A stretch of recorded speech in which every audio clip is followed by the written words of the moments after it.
Well, excuse me if I struggle to get through this video, but I just can't not be ill at the moment. I've had, I think, 3 days in the last month where I haven't been ill. So, forgive me if I come unstuck making this video because I'm not well at all. But I have to mention it. Welby, Archbishop of Canterbury, the guy who says it's ungodly to, send illegal immigrants to Rwanda, ungodly, speaks for God, and could be right to have said to have abandoned the canon and abandoned the teachings of Christianity and replaced it with Marxism. That's who Welby is. Welby is an LGBTQP plus and climate change activist who went to Eton. And did you notice how quick people who haven't, people who are out of touch, ran the mouse today, Alistair Campbell and his idiotic mate, that Stuart. They were like, I don't believe it. He's such a great guy. It's like, you guys are idiots. It's like, you are totally out of touch.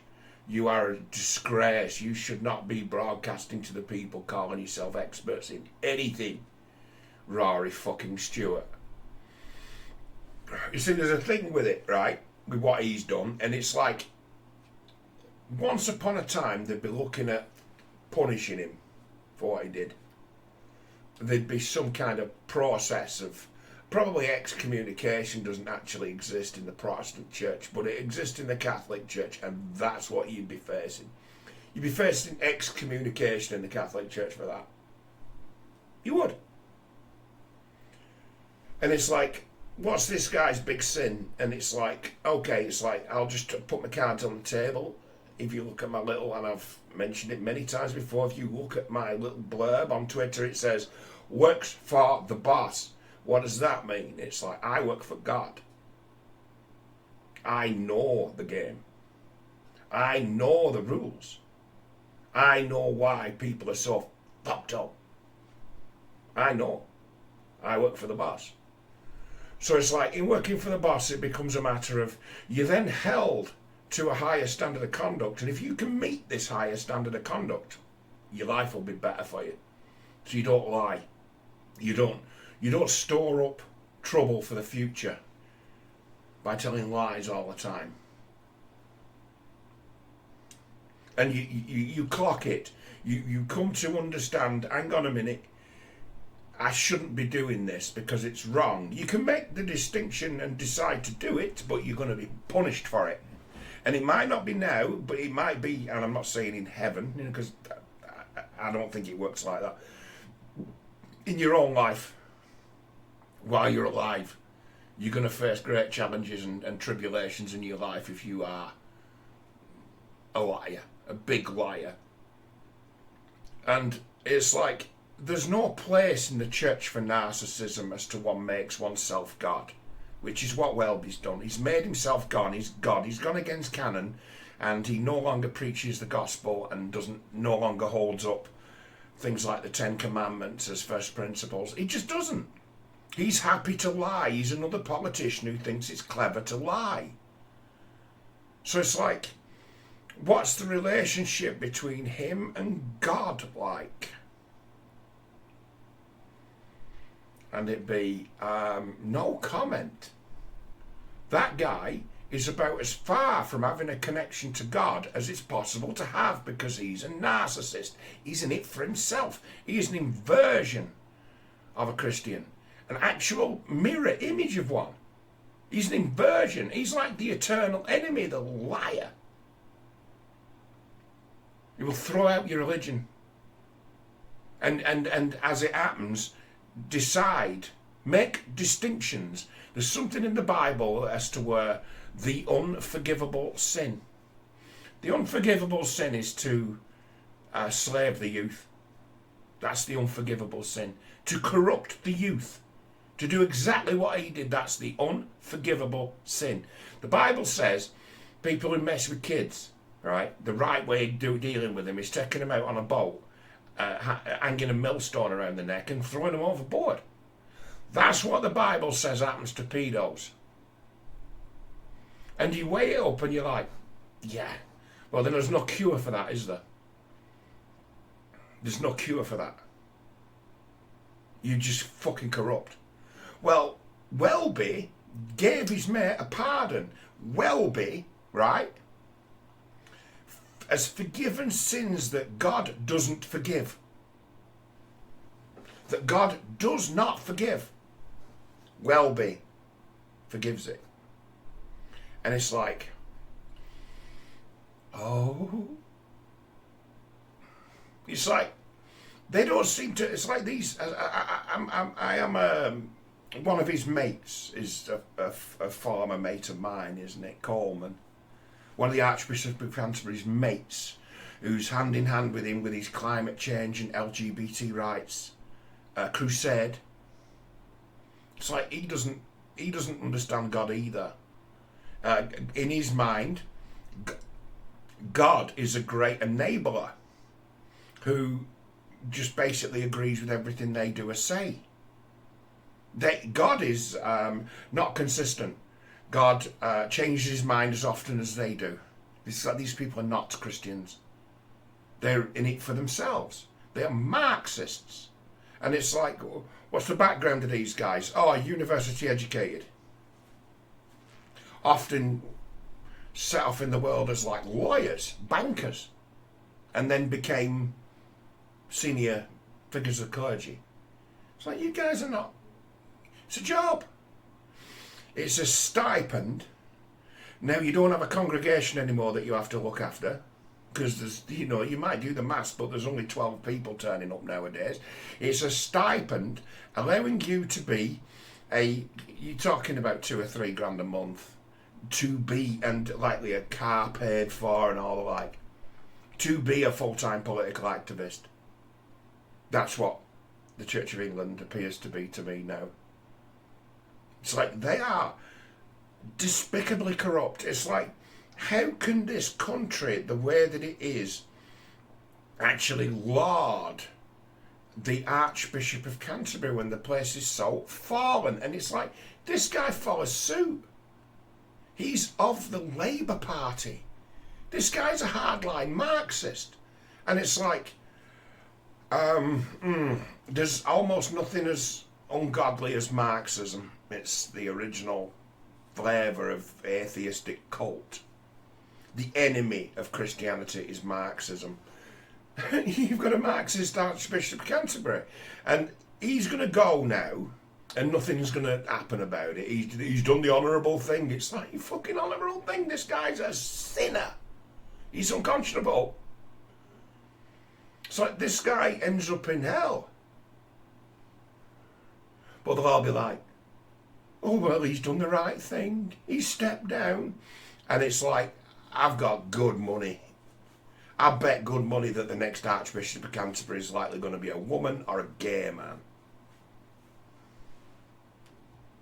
Just as a final insult, you've had the full swing Marxist Archbishop of Canterbury. Next time you're going to get a full-on LGBT member. You're going to get a lesbian Archbishop of Canterbury who's be a hearted cunt who's up her own arse, running her mouth about what a victim she is.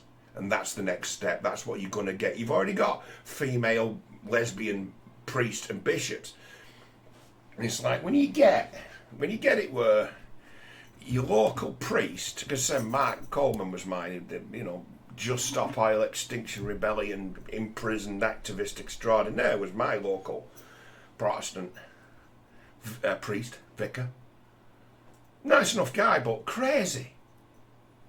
Well, it's like he was, when he retired to become a full-time political activist, because that's what he did. He was replaced with a lesbian woman she just goes on about climate change and LGBTQP rights like he does.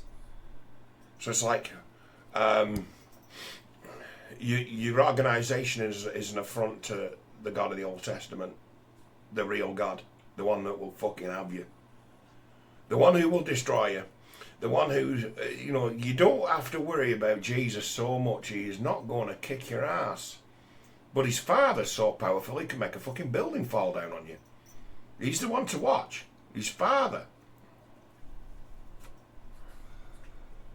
There's a lack of awareness in the church about the actual meanings of the church. There's some people think being a Christian is just to endlessly virtue signal. They do. They think that's what it is. I mean, shit. I mean, I was raised in this. I'm a former altar boy, as has been mentioned before. I'm a former altar boy who was raised in the church and even, to some degree, groomed for the priesthood as a kid. Me. My grandma had it in her head she wanted me to be a priest. But saying that, my grandma, right, she was she was alright, but she could be said to be a bit wicked. And she used to do very cruel things to her children. And it was never a problem because she went to church every day. So in my family, I've had like the original religious hypocrite. So I know this game. I've seen this before. Where you've got relatives, and if you go against their will, suddenly you're going against the will of God and you're going to hell. It's like, we've had one of them fucking idiots as Archbishop of Canterbury for about the last 10 years. How about that? That is not what the church is. You wonder why, right? Right? Islam, right, you look at turnout in Rochdale, let's say in the churches, Christian churches. If you added them all together, there's probably about 250 people in Rochdale who go to church every week. Really, right? How many Muslims go to church every Friday afternoon? About 20,000. Just in Rochdale, about 20,000 every mosque be full, and some of them are massive places. Yeah? It's like, why does Islam succeed where Christianity fails? And it's like, because Islam's rules do not change. It's consistent. It always remains what it is. It's got its traditions, and people will say, oh, Islam needs to be reformed. And it's like, no, it doesn't. It's perfectly fine as it is. They like it. They like how consistent it is. Whereas Christianity has become leftist politics. Leftist politics, not right-wing politics, or in America it certainly is. Right-wing politics, but saying that, American religion isn't the same as ours. Basically, the United States was built upon the values of the Old Testament. So that is as you look at the Great Seal and the like, one nation under God. It's like, which God? And it's like the God of the Old Testament. There's a picture of him on that Great Seal. The all-seeing eye that there's no escape from. As long as you carry the Spirit, you are up to be punished by God. You know, things that make you cringe. The terrible things in life that you regret doing and not doing. Who gets to decide? Who decides that you're going to regret doing something? I'll give you a clue, it isn't you. There is something out there. Take it from me. It's like there is something out there. There are repercussions. And there is a God. And most people don't understand God. It's like, I see it every now and then manifest when someone gets set to, you know, it actually sets about killing.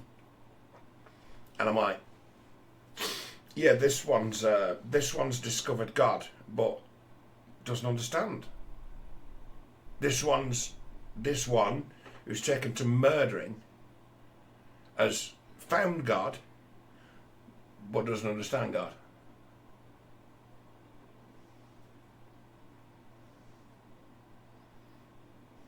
And why is that?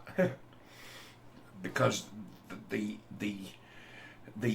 organisation and people who were meant to basically stand between man and God, because God will destroy you, kill you, see you dead. The organisation of the church stands between God and man. And it's like, left to his own devices, God will kill everybody. He'll just kill everyone, they deserve it. Oh, yeah, forget it. All of you, gone. You deserve it. because you could have done something to stop the corruption, but you didn't because you're a coward, so you're going to be judged as a coward. You go down too, scumbag. That's what God's like. And it's like, now that institution that understands God properly and warns people as to these are the repercussions, if you live a life like this, it just doesn't exist anymore.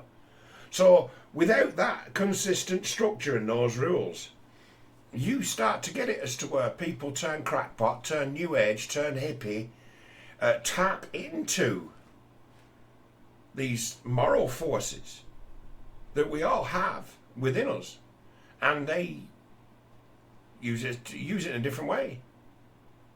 They use it in a different way to glorify themselves. And you get many people who will virtue signal that they're a big God's guy, right? Big God botherer, and it be an absolute lie, just another grift. Almost the original grift. It's like, don't join, never, anyone out there, never even consider joining the church. It's like, be a layman and keep it between you and God. Be a layman, don't be a preacher, don't be a pastor, don't be a priest. Because that institution will corrupt you. You go in with the,